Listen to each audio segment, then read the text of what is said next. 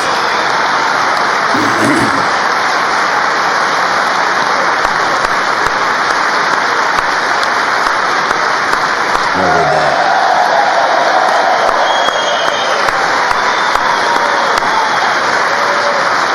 That was awesome. Thank you, Dave. What a beautiful moment. And you know, the cameras cut over to, you know, I'm not going to say our friend, Debbie Wasserman Schultz. And she looked like somebody put a piece of dog shit underneath her nose. What a piece of shit. What a piece of shit that fucking woman is. I hate to say it in that grotesque way. But man, what a piece of shit, dude. I know you're a lot more eloquent than I am, so I'm going to hand it off to you so I don't get myself in more trouble. You know, how can you not be moved by that story? I mean, you got to be subhuman. You cannot be human. You cannot have any human emotion, because that could be your child, for heaven's sake. It could be anybody. Phew. It could be any of our kids. I get emotional talking about it. But yeah, dude, I was tearing last night when I saw that, bro, and I was like, oh my god, that could have been my son. I mean, you know, dude, it was fucking brutal, dude. And you know, but I loved, you heard the cheers and the yells from our side, dude. They were cheering this kid on. It was amazing.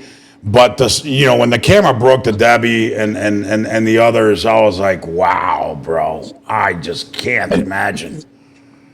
And that they could be such human trash to not honor the kid, such human trash to not recognize something that ought not be partisan.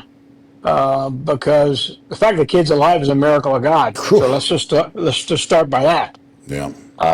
You know, and you know, yeah, I get it. Anything that makes Donald Trump look good, you want to make him look bad. I got it. That's not hard to figure out. You've been trying to do that for God knows how many years. It hasn't worked to your benefit. You might as well pick and choose the battles that might actually, if nothing else, for selfish reasons, pick and choose the battles that might help you to, you know, look somewhat human, look someone like a caring heart. Matter of fact, you're supposed to be a liberal. You're supposed to be a liberal bleeding heart. What happened to your bleeding heart? Yeah. You know, what happened to your liberalness? Because that's proof that they're not anything other than whatever is conveniently to their benefit in their opinion, not because they happen to have any ideology and any core belief in anything. Because how you can let your partisanship win, you know, over any emotion that they must have felt. It's just beyond me. And you're right. You know, that was obviously Fox News that panned over to the Congresswoman, because, you know, regular market TV was not going to do that. I don't know what they were, you know, what they panned to, but I wasn't watching it then. I was watching it on Fox myself, so I saw that clip. But it's just an outrage. Hold on. He broke out. Hold on. Is he back? Let's see if he. That's too bad. He was on a roll too. Let's see if he reconnects. But dude, that was that was horrible. And I agree with what Jorge was saying. Is he's back. So you're on a roll. Sorry, you got disconnected. You were saying that you also watched it on Fox and you saw that. You know, go ahead, please. Yeah. I saw that on Fox, which obviously would pan to the Congresswoman Wasserman Schultz. I don't know what regular market media was was covering. I'm sure they weren't going to show the Democrats looking as bad as they did. So God knows what they showed, but I saw it live, and I could not believe that they would actually behave so despicably. It's just really an outrage. But not Yeah, surprising. I'm going to ask you in a second what Marty thought, but I'll tell you what Martha thought when she saw that. She was just like, "Wow." She's like, "I can't believe how disgusting these people are. They're just heartless bastards." And I said, that's what I've been telling you for decades. They're absolute fucking trash. They're the fucking waste of society. This just fucking proved it on primetime TV. She's a mother, and she said the same thing. She's like, "Oh my God, imagine if that was like David or Jesse or something like that. I would hate those fucking people. I would hate those fucking people." And I said, "Yeah." Yeah. Yeah. Again, I don't know what they're planning to do. I don't think they know what they're planning to do. But the hatred in their heart and minds are so significant. It is a deranged syndrome that they suffer from. It is so real that I don't think we should expect anything else from them for the next 4 years than what you saw there last night. I really don't think there's anything else to expect from them, which tells me that they're not going to be able to clean up their message or even try to find a message, because I have no idea that they know what they stand for or what they're all about. So seems to me like that's their problem, not our problem. Yeah, I mean, look, it's you just nailed it on the head. You said it's a mental illness. It's derangement syndrome, right? And I don't think they're going to, like you said, to find any message or try and refocus or try and regroup. Anything. I think their hate towards Trump is a derangement, it's lunacy, it's mental illness that they're just going to continue to smash against that wall, regardless of anything. They just don't care, which is good for us. I mean, look, we have an election this year, and we're probably going to flip New Jersey in that governor's race. What clearer message could we send to the left if we won New Jersey? I don't even know when the last time we won New Jersey was. Probably 41. I don't think 43 won New Jersey, but I think it was 41. And Reagan, of course, right? But just craziness. The infighting going on amongst them is very interesting to watch. And maybe the best example of that is what's happening in New York City with the mayor's race, right? Yeah. I don't know where it ends up, but to think that their solution to that political situation is to bring the former governor from retirement, who was placed in retirement for all the reasons we know, with regards to harassment and all sorts of other issues on how he handled COVID and harassment, sexual harassment, as we know, and that's who they've got. Governor Cuomo, right? You're talking about Governor Cuomo. Yep. Yeah, former Governor Cuomo. Yeah. Is very interesting, but I can't imagine there's going to be unanimity within New York Democrats to support him, and it all starts really because they don't like the fact that the sitting mayor, reconsidered a bad policy and realized that it made no sense for New York City to continue to be a city that would what's the term? What's the term of art in politics these days? Would continue to oppose the federal government's ability to deal with the illegal migration. But there's a term for it. What is it? I'm having a mental Illegal migration? No. The Sanctuary cities. Yeah. Thank you. Yeah. So for the mayor to decide that the position he held on sanctuary cities was an ill-fated position for the city of New York after it cost them God knows how many hundreds of millions of dollars. Of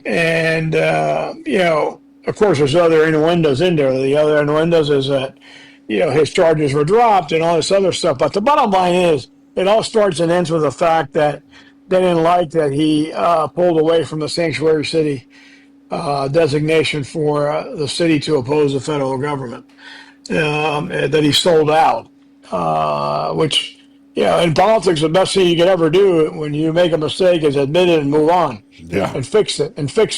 Yeah. But obviously, these folks are not from that school, if they are from any school.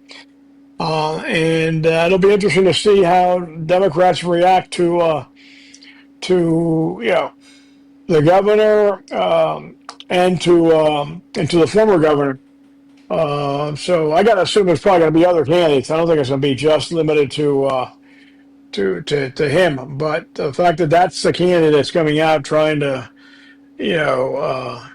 provide leadership for Democrats is really astounding. But shouldn't be too surprising for any of us. Yeah, I wouldn't be surprised if Bloomberg comes back. Jesus. But anything is possible, right? Anything is possible. Who knows? Maybe Rudy comes back. But I don't know about that. Yeah, I don't either. I think he's pretty damaged right now. And it's going to be tough for him. Mr. Producer, what do you got teed up for us? Reciprocal tariffs. All right, let's go. Reciprocal tariffs. Oh.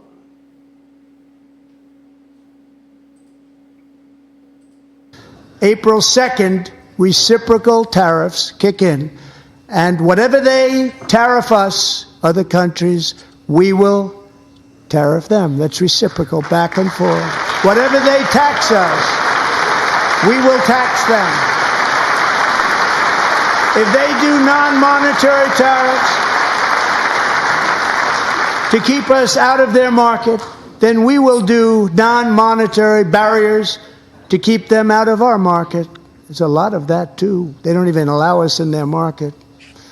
We will take in trillions and trillions of dollars and create jobs like we have never seen before.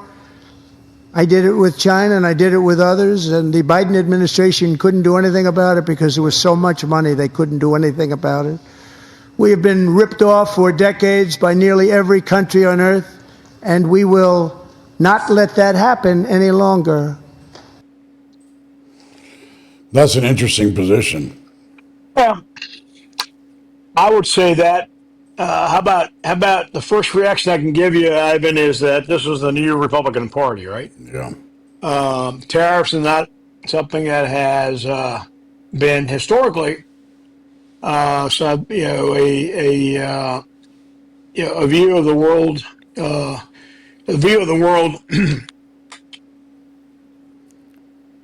right, he's back. But yeah, Republicans haven't supported tariffs since Eisenhower. Been the position that we've ever taken. Much like He's out again. But yeah, so you went in and out, but I was jumping in and saying that last time Republicans supported tariffs was Eisenhower, right? So it's been a long time. So much like tariffs are not a position that have been espoused by Republicans for many decades. We have for many years, also soon to be many decades, also become, if not anti-free traders, we have been significant questioners of free trade. And really, at the end of the day, to be fair, the free trade agreements have been improved, which is really the position that the president took in his first term.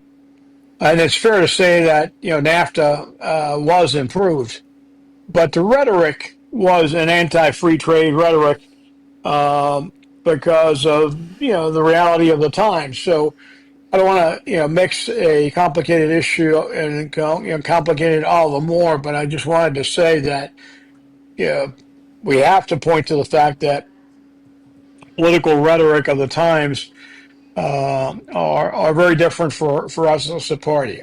And at the same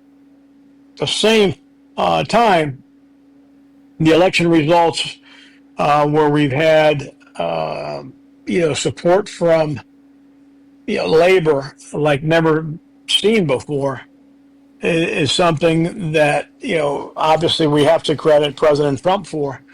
When big unions like the AFL-CIO decide to not endorse one candidate or the other, which is a big slap on the face to Democrats, is because they didn't want to have to do what they really wanted to do, which is obviously not support Harris. They just stayed neutral. So stay neutral is a different way of supporting Donald Trump. So you put all these issues together, and you have to conclude that we're living different times. The issue of calling it a reciprocal tariff, which what it really means is if you're going to tariff me, I'm going to tariff you the exact amount. Yeah. Is I guess a way to make it politically much more understandable, much more acceptable. And to me, it's all about the U.S. really working hard to once again have the ground and standing worldwide that we have lost for too many years based on, namely the Obama-Biden leadership, where we have weakened our position. Yeah. We have weakened who we are as a nation. And to say we're the leaders of the free world is a hard thing to say because we're just not, we're not respected as we should, as we used to be. So it's. All right, he went away. He's having an issue with his connection.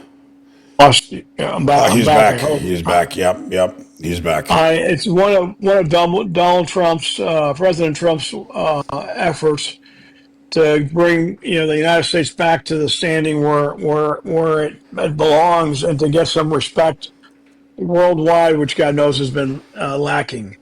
So, is it a risky economic move to import, to increase, 25%, anything coming from Mexico and Canada, and 10 originally from China and another 10 from China? We're up to 20 now. Of course, especially China, based on the volume of products that come from China. But at the same time, I understand his approach to getting all of their attention.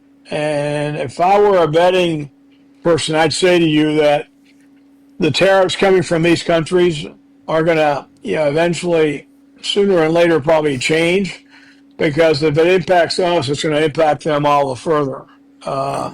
So I think they're going to probably reconsider. So this reciprocity, which is I'm going to give you exactly the same dosage of what you give me, is going to change. But it's taking a little bit of a getting used to for a lot of Republicans, just because it's not historically the way we have managed our trade efforts. But I support the president in it. I believe that it's gotten their attention on the matters that we need them to be focused on. Needless to say, not limited to, but especially with the issues of illegal migration and the issues of fentanyl, which are killing Americans. And I suspect that we're going to continue to get their attention and support in resolving these issues. If I were to be a betting man on this subject matter, but yeah, I agree. It's a little bit of a different approach for Republicans who have historically been involved in free trade efforts and different approaches to how we manage our trade with countries all over the world. Yeah, no, I agree. And a couple points that I want to make, and we have to go to break, is when Donald Trump talked about trade, he said there were very different times when we put those in place. So he wasn't against them. He said, they were very poor countries back then. Now they're rich countries. So now we need to renegotiate, right? We need to take a look at them because the scales have changed. And on the AFL-CIO and the unions, it's very interesting because you're right. They didn't endorse anybody, but the base, when they had their internal polls, they had numbers like 2/3 supported Trump. Why didn't they endorse Trump? That's very telling, right? Because they didn't want to go burn that bridge with the Democrats in case somehow they pulled a victory out. So it's pretty crazy. But we'll see what happens. I agree with you with that. But let's go to break real quick, and we'll come back. We'll come right back.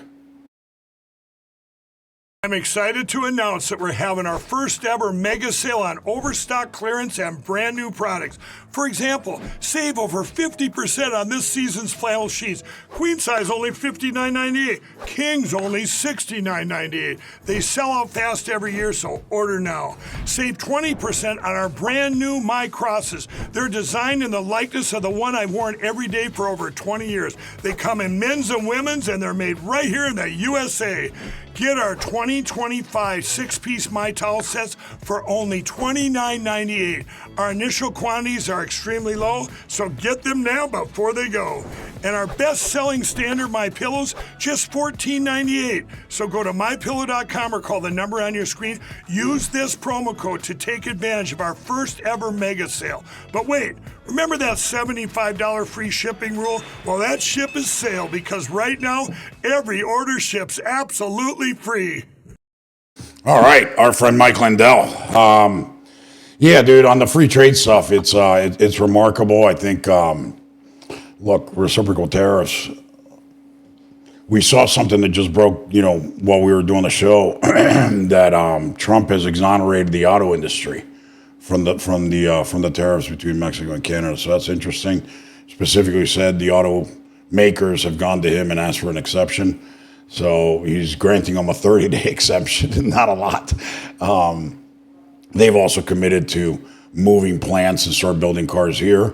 So maybe that's part of the strategy or the negotiation. But everything he does, and you've said this very well 100 times, is everything he does for a reason. He doesn't just wake up one day with a wild hair up his ass and say, you know what, I'm going to go tariff the shit out of the whole world. He's got a strategy. He's got a strategy behind it and a reason for what he does, right? And it's part of a negotiating tactic that he uses, right? Undoubtedly. If you haven't read the book, The Art of the Deal, you should. Yeah. But if you haven't read it, you can get I'm gonna date myself here, but you can get the Cliff Notes just by watching what he does every day, because it's very systematically, follows general thoughts that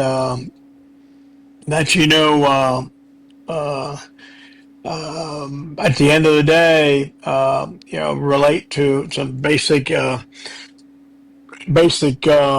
principles. I mean, it's a little bit to simplify to suggest that it's all about the art of the deal is not totally it doesn't really do it fully justice because it's a little bit more complex than that. Yeah. But what I'm trying to say to you is that for those who wonder if the things he does are really insane practices or not, but just follow it by reading The Art of the Deal, and you'll realize that there's general principles on what he decides to do that are based on movements that he believes the other side will do that may not necessarily mean that the decision he makes on this move is the final move. There's other potential. There's some risks that it takes to govern that way and lead that way.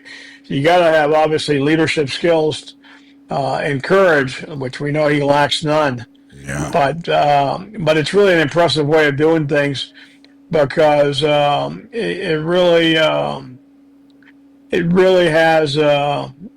It's really art form. It's not. There's nothing accidental in what he does. There's Yeah. nothing improvised in what he ever decides to do. 100%, man. 100%. So here's my next question for you. I mean, it's pretty clear, right? So why do they continue to underestimate him? Is it back to that mental illness, to that derangement syndrome? Because it can't be that stupid. I mean, we saw the Penguin. We saw fucking just that nasty bastard Schumer in the previous clip with that nasty face when they're applauding, Trump. Is it that much hate? I mean, what I don't understand it. He went into a piece. I don't think we have the clip, last night, but you remember it when he was talking about lawfare and this and that. And he goes, "How did that work out for you guys? It didn't work out real well, did it? Because I'm here now." Like saying, dude, you continue to underestimate, you continue to overplay your hands, and you continue to get fucking beat down by me. Jorge, can you shed some light into this, or is this unexplainable? Do we need a psychiatrist? Maybe we need a psychiatrist. Hold on, let's see if he comes back. But maybe we need a psychiatrist. I've been saying this for over a decade. He's back. I've been saying this for over a decade. Is the Democrats and the left need less politics and more psychiatrists, and I think this is an example. I mean, I don't know. You help us decipher this, man. I got to tell you, I really,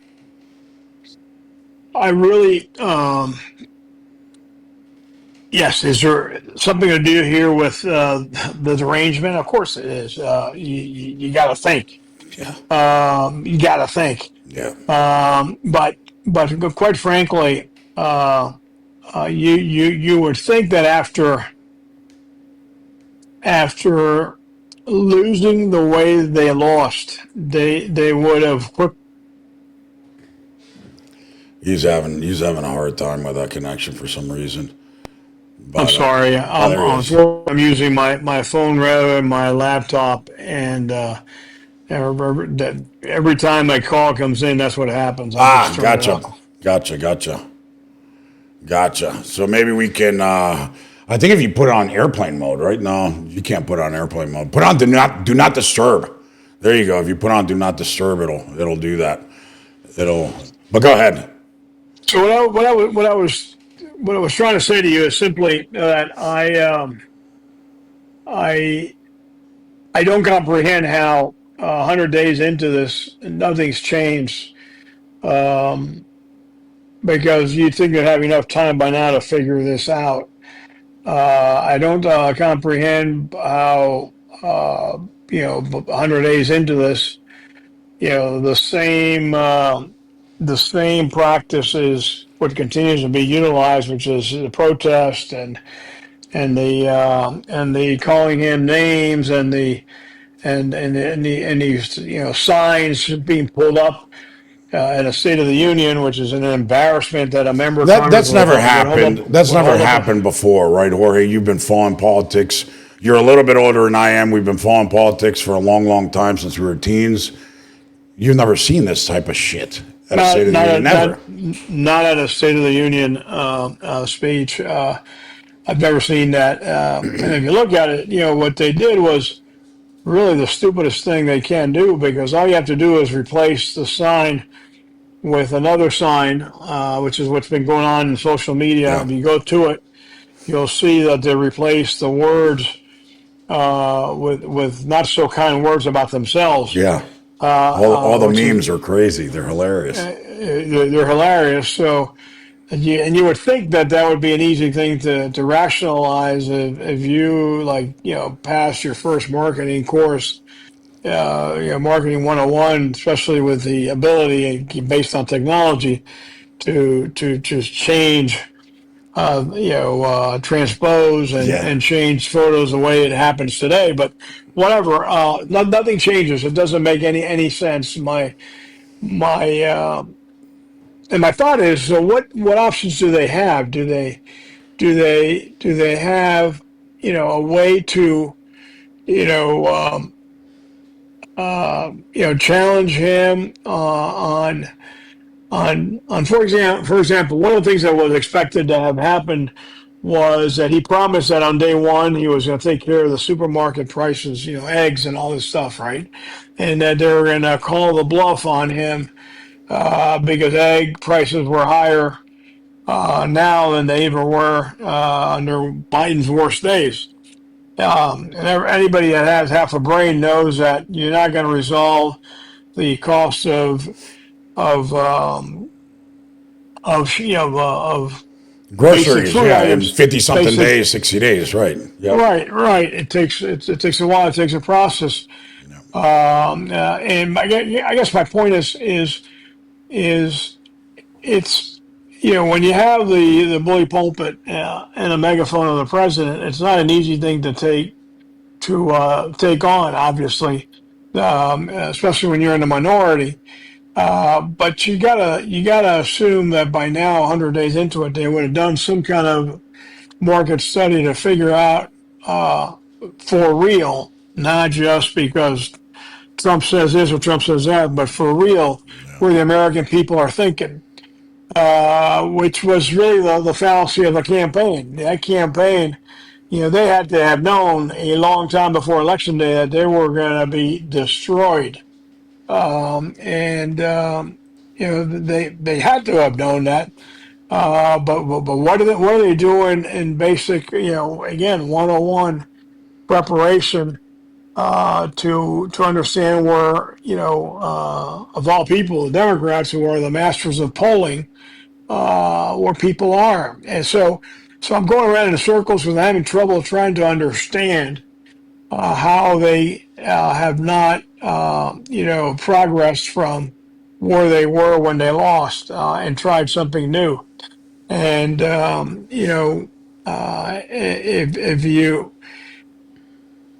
if you think that not, changing your tune is going to be what you need to do, then why has his popularity increased since he got elected? Well, and you saw the numbers, right? 76% of Americans approved of his speech last night, according to CNN and YouGov. I mean, that's got to fucking irk them like fucking nothing, right? That's got to drive them crazy. I saw it last night live. The frickin' CNN guy he didn't know how to report it, and he said, I want to make, something clear before I show the numbers, that normally, whoever's in power is going to have, more people watching than the other side. And, we've seen it during the Trump years, so we had, 30% Democrats, 32% Democrats, 41% Republicans, and the rest were independents. So, this number doesn't really represent, the real population of the country. I was like, dude, he didn't know how to kill the poll any harder. But I want to go back to something that you were talking about, the art of the deal and how he negotiates and does things. So, David, why don't you cue up the Ukraine thing, and then let's go to Marco.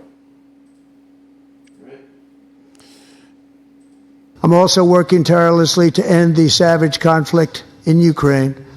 Millions of Ukrainians and Russians have been needlessly killed or wounded in this horrific and brutal conflict with no end in sight. The United States has sent hundreds of billions of dollars to support Ukraine's defense with no security, with no anything.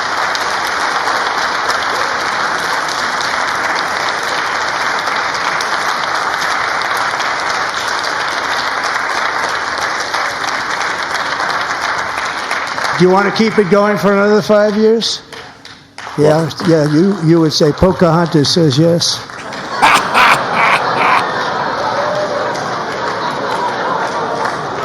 Oh my God, that was brutal. Look at that, Pocahontas. She's a fucking loser. What an embarrassment. 2,000 people are being killed every single week. What an embarrassment. More than dude. that. What an absolute embarrassment. And she's sitting there clapping. Yeah, she wants more of the same crap. Mr. Producer, see if you can find that clip that I just sent you.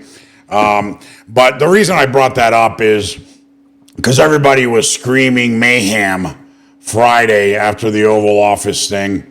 And now since Saturday, Sunday, Monday, Tuesday, today, you have Zelensky every day saying that today was the strongest statement that he had, was that the Ukrainian people want peace, that they're ready for peace, that they're ready to come back, that they want to do the deal. Doesn't sound like Trump blew up anything. On the contrary, right? It goes back to what you were saying. It's how he negotiates. He's gonna he's gonna pin you against a fucking wall, and he's gonna force you to fucking make a decision, right? So last night, what does he say? He said he appreciated Zelensky's comments, which was related to obviously the apology, right? He appreciated it, but he didn't dive into it. It's kind of like, again, part of that art of the deal where he wants to continue to bash. Right? Exactly. But yet, what did he do over the weekend? He paused all military aid going to Kiev, right? So, and he's going to continue to do that as Zelensky continues to apologize. And that's a great point, because nobody was going to call his bullshit at that point. You said, you want to call my bullshit? You think it's a bluff? Fuck it. Here you go. We're cutting everything off, right? Go ahead. Yeah. No, so he went ahead and cut the military aid off, and then he kind of left them speechless. So what do they say now? But what happened? You had Zelensky running to France and to England, who all of a sudden decided to say that they were going to be supportive. Yeah. Where have they been all along, right? What's the coincidence about that? It's like you want to sit there and you want to say, well, wow, what kind of game are we talking about? But again, it points to who's really on top and who's actually negotiating. Back to his argument about the full set of cards. I think the full set of cards are owned by Trump, not by Zelensky. Yeah. Because at the end of the day, the United States should be wanting France and England and others to, be a part of the solution. It's their war to support as much as it is ours, right?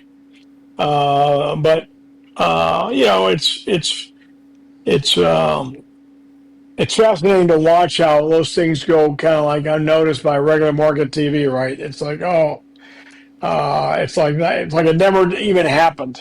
And you got Zelensky running around like a crazy man trying to, get Trump's attention. And meanwhile, Trump is enjoying every bit of it because, he's got him playing to his tune, not to their tune, right? Yeah. Let me ask you a question really quick that brings us back to Florida and to our friend Marco in the Oval Office. The look in his face, he was fucking pissed off. And, because that was a State Department deal. I mean, this guy came in, that deal was done. He was supposed to come in. It was protocol. Come in, sign, take the picture, have a statement, and leave. Right? And and it didn't go that way. And Marco then did the tours, on the TV shows and whatnot, and you could tell that he was not a happy camper about that. And I know Marco, I know Marco, but why don't you, let us in? I know, you have a lot more diplomacy in your background than I do. I don't have any. That is the farthest thing that I may have is diplomacy. That's why the show is called Going Rogue. But walk us through what he was thinking, what he felt. I mean, it probably wasn't good, right? I mean, he just got fucking embarrassed in front of his boss, right? I mean, or did he not get embarrassed? I mean, what happened there? Ivan, it's kind of hard to tell because, the one thing that you saw was that there wasn't a lot of participation by the Secretary of State at the meeting, right? Yeah. But is that surprising when you have the president and the vice president, right? Sitting there, which, by the way, in of itself, it's kind of unusual to have the president and the vice president Right. jointly participate in a meeting like that one. Not that they got into this active diplomacy of negotiating the deal, because you're right, the deals are usually done by the time the visits take place. It's ceremonial. Yeah. It's not to negotiate the deal. Right. Okay. But I guess what I'm trying to say to you is because there's a lot of uniquenesses in how that meeting seemed to have been set up, you got to wonder what role he was to have played. The vice president took a much more active role in a meeting of that nature than you would think a vice president would normally play. Okay. Yeah. To the point where they're doing good cop, bad cop. Which again, I think it's part of the style and part of some would argue that that's the way he planned it. But what I'm trying to say to you is, for me, it's hard to kind of understand whether he was frustrated. He, meaning the Secretary of State, was frustrated because of the role he wasn't playing, or he was frustrated because of what he was hearing from Zelensky. Common sense tells me he has to have been very, very, very frustrated at what was coming out of Zelensky's mouth. Yeah, because he sabotaged the meeting that he put together, right? Because it's unusual that normally a visiting head of state behaves that way. All things being equal, like Trump reminded him, he wasn't he wasn't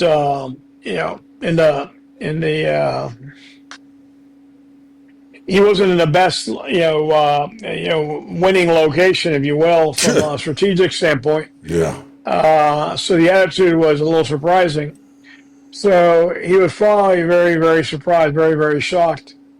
But there was a lot of uniquenesses to that meeting that were also a little bit maybe came into play into the body language that you saw there, because again, just very unusual that anything but what is scripted. Now, should they have thought of Zelensky being the rogue, no pun intended, maverick that he's shown to be, would have pulled something like this? No, I don't think they should be surprised. But I think in of itself, it's a lot of firepower there. President, Vice President, Secretary of State. Yeah. It's a lot of firepower. I mean, he wasn't going to talk over the vice president or the president, right? So obviously he had his role. Well, what I'm talking about is the following, and you have experience doing it because I've actually traveled with you numerous times to go do these things, to put these things together, agreements or whatever, and then, the boss shows up for a meeting that's, like you said, ceremonial, right? Like FTAA or, endorsement of Miami for the Secretariat, right? How many trips did you take? I took a couple with you. I can't remember how many, to get, certain countries to say, okay, we're going to endorse Miami. And then, Governor Bush would show up and, dog and pony show and then the endorsement, right? It took a lot of work behind the scenes. That's what I'm saying. From your experience, how did Marco feel? Because I can imagine he probably put a lot of fucking time into that being a ceremonial meeting and it fucking exploded, right? He probably wasn't happy. That's where I was going. Not that, he didn't speak, is that it fucking exploded, And so he probably felt the same way. You're going to enjoy hearing this. He probably felt exactly the same way I felt when President Toledo, after having agreed to endorse Miami via Minister Kuczynski, decided to reconsider last minute and not do the endorsement. And that's when I got coined the nickname of being the guerrilla diplomat by Governor Bush. The rest is history. But it's a true story, as you probably remember that one. Oh yeah, I was there. I was there. And didn't we plant the question with somebody in the media to ask directly or something? I can't remember, bro. That was Jorge Arrizurieta 101. Motherfucker, you don't want to endorse it, I'm gonna fucking pin you to it right now, right? And force it out of you, right? Say no in front of fucking Governor Bush, you piece of shit, right? And he couldn't, so true. right? I'll never forget when I moved on from there and went back to the private sector. Yeah. And they did this going away, whatever, reception, lunch, whatever, and the governor did a videotaped message. He called me the guerrilla diplomat, and then he went on to explain why I was a guerrilla diplomat. And it was the funniest thing. I had no idea until that day that I had earned the proud badge of being a guerrilla diplomat. But yeah, that's right. So yeah, I think there was a little bit of that for sure. Is not what was planned, and that's a natural reaction, for certain.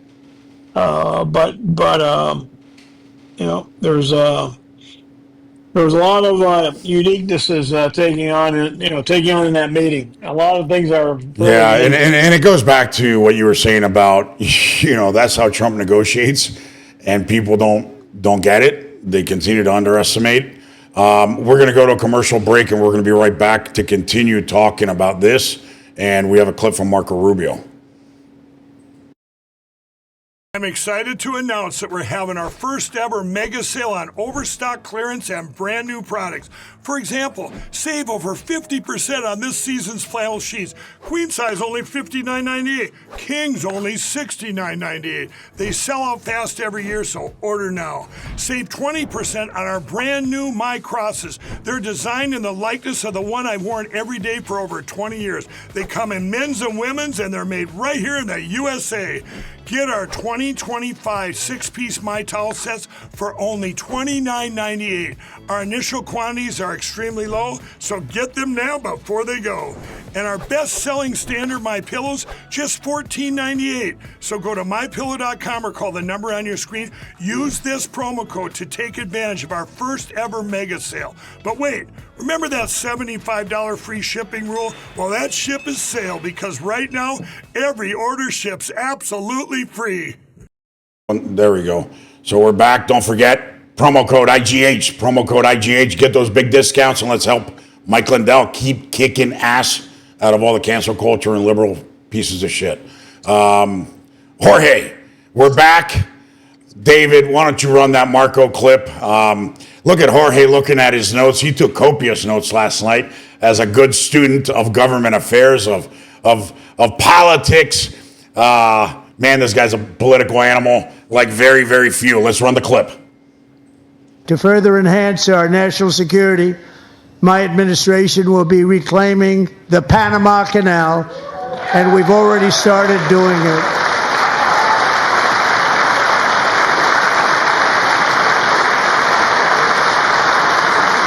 Just today, a large American company announced they are buying both ports around the Panama Canal and lots of other things having to do with the Panama Canal and a couple of other canals.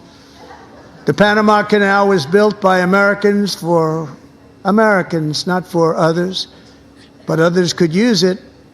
But it was built at tremendous cost of American blood and treasure. 38,000 workers died building the Panama Canal. They died of malaria. They died of snake bites and mosquitoes. Not a nice place to work. They paid them very highly to go there, knowing there was a 25% chance that they would die.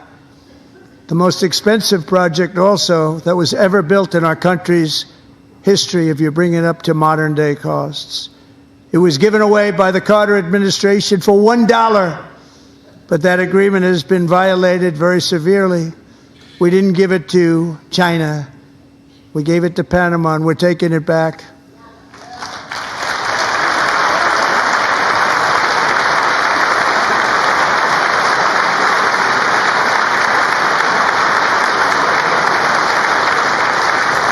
And we have Marco Rubio in charge. Good luck, Marco.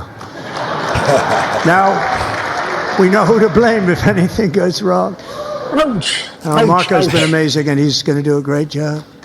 Think of it. He got 100 votes. All right, that's good. Yeah.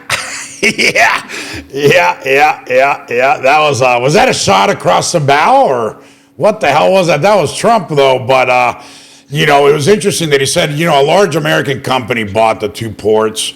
That was BlackRock, by the way. I don't know why you didn't say that. I can assume why, because there's a lot of animosity towards that company. But BlackRock bought those two ports from the Chinese. So, he didn't take it back,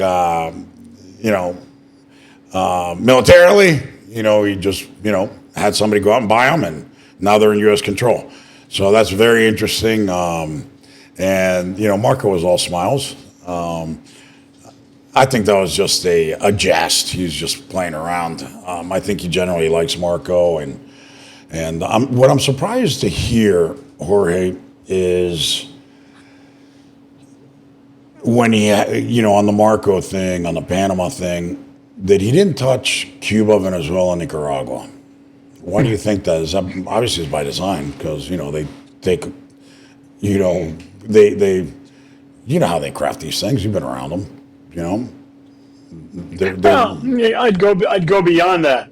So when he sent the envoy, oh my Lord, Thiel, when he sent Peter Thiel, who is one of his closest friends, yeah, to negotiate with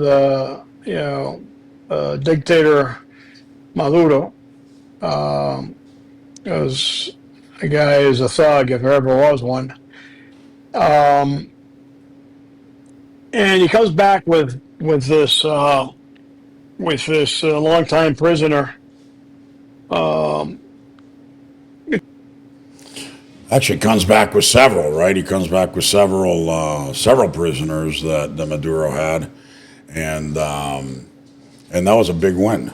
But going back to the Marco thing, look, the Panama Canal, that was his first trip. Marco's first trip to Panama. That's a win for Marco, man. That's a win for Marco. I agree. Peter Thiel, he was former head of DNI, so there was a reason for that. But I'm pretty sure that Marco played a role in all that as well. I don't think there was separation. But he's built a dream team with a great cabinet. And last night you heard him really going one by one down the aisle, when he talked about Bobby Kennedy and, the autism and the foods, and, he talked about Marco, he talked about Pam Bondi, he mentioned Cash, over at FBI. He really highlighted his team almost individually, every single one of them. And it goes to show, this is a team that he's handpicked. He's picked himself. In the past, in his first term, that really wasn't the case. He came in and relied really on the rhinos, on, Reince Priebus and the establishment Republican, thinking he was going to get a fair shake with those guys.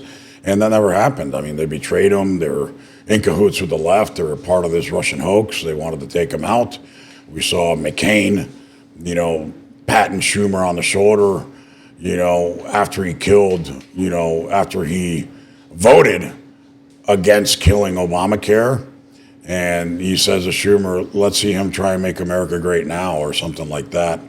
And, it was just a horrible situation, and why he has such disdain for establishment Republicans. And I think that's why the base hates him, too. The base really does not like the establishment Republicans, the long-term, so-called rhinos, because historically, what have they done? They really haven't done anything for the people. All they've really worried about was concentration of wealth, concentration of power, advancing themselves, and that was it. So it's been tough. Let me see if he's coming back.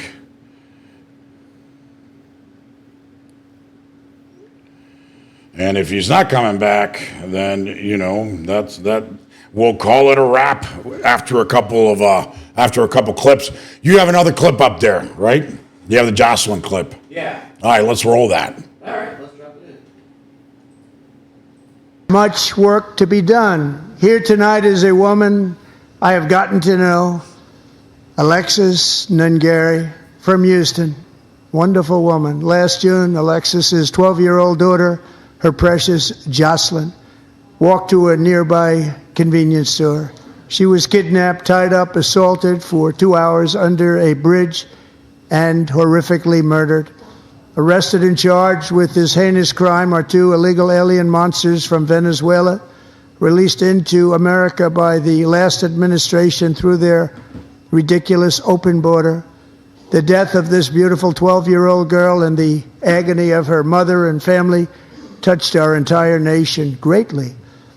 Alexis, I promised that we would always remember your daughter, your magnificent daughter, and earlier tonight I signed an order keeping my word to you. One thing I have learned about Jocelyn is that she loved animals so much. She loved nature. Across Galveston Bay, from where Jocelyn lived in Houston, you will find a magnificent national wildlife refuge, a pristine, peaceful, 34,000-acre sanctuary for all of God's creatures on the edge of the Gulf of America. Alexis, moments ago, I formally renamed that refuge in loving memory of your beautiful daughter, Jocelyn. So, Mr. Vice President, if you would, may I have the order?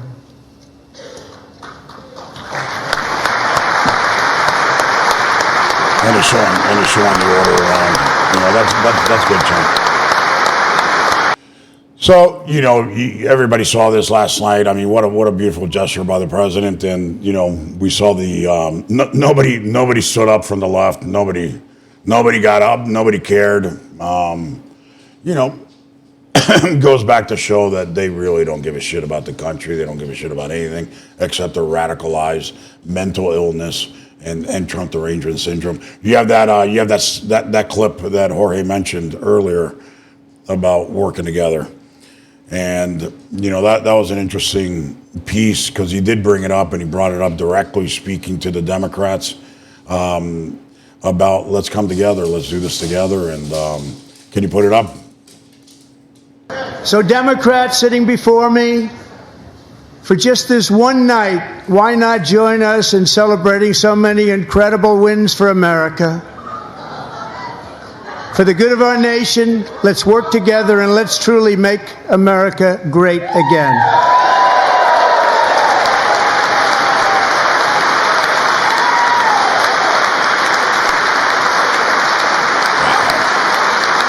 Wow. She's absolutely heinous, not just in looks, but just as a person. Absolutely heinous. You can see she was almost angry that the president suggested that they work together. Look, guys, it's a sad day. It's a sad day for America because the Democratic Party is a band of lunatics. They need more psychiatrists, less politics. And I don't think they're going to go see, mental health help, which they need dearly.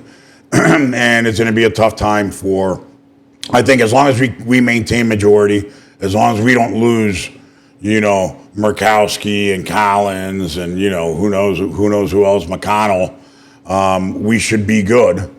But we need to pass, these legislation that the president is proposing. We need to pass a tax cut. We need to do so many things, especially what he proposed last night, which is accelerating the deportation of all these criminals. Once we can get that done, I think, we're going to be in a safer place, better place. The economy is going to start humming, of course. And look, don't believe all the hype from what everybody says on, he's creating a trade war. This is going to be chaotic. This is going to be a big problem. It's not going to be. The other countries are not going to be able to sustain any kind of trade war. Look, we have 350 million Americans here. How many of the Canadians have? 40. We'll crush them in a month. They're not going to get into a trade war with us. This, I think it was the prime minister or governor or whatever they call him over in Ontario saying that he's going to cut off electricity. That's total crap. It's not going to happen.